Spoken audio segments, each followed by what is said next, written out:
Bed మీద నుంచి కూర్చోవాలి ఒక 2 నిమిషాలు, వెంటనే మీరు కిందకి దిగకూడదు. అప్పుడు నా ఎయిమ్ అండ్ అంబిషన్ ఇది, నా గోల్ ఇది, నేను ఇది సాధించాలి అనుకోవాలి.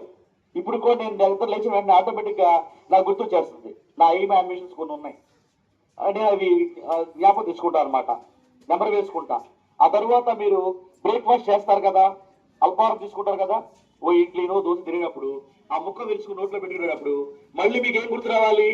మళ్ళా మీ ఎయిమ్ అండ్ అంబిషన్ గుర్తు రావాలి.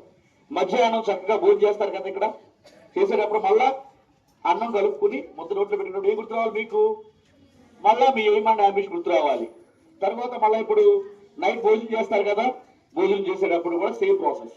మళ్ళీ నిద్రపోవడానికి బెడ్ ఎక్కిన తర్వాత కళ్ళు ఇలా పూసుకునేటప్పుడు ఖచ్చితంగా మీ ఎయిమ్ అండ్ అంబిషన్ అనేది గుర్తుంచుకోవాలి. ఇవి చేయండి, ఖచ్చితంగా మీరు సాధించి తీరుతారు, మీరు అనుకున్న సాధిస్తారు.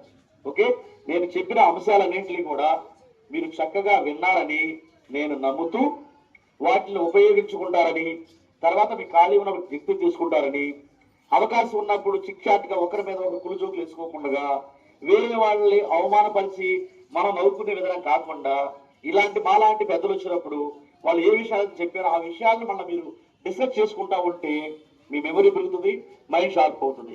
ఓకే, ఇటువంటి మహోన్నతమైన అవకాశాన్ని, అంటే మీరు కేవలం బాలబాలికలు మాత్రమే కాదు, విద్యార్థులు మాత్రమే కాదు, నేటి విద్యార్థులు రేపటి పౌరులు అంటారు. కేవలం మీరు పౌరులు మాత్రమే కాదు, ఈ దేశ భవిష్యత్తు.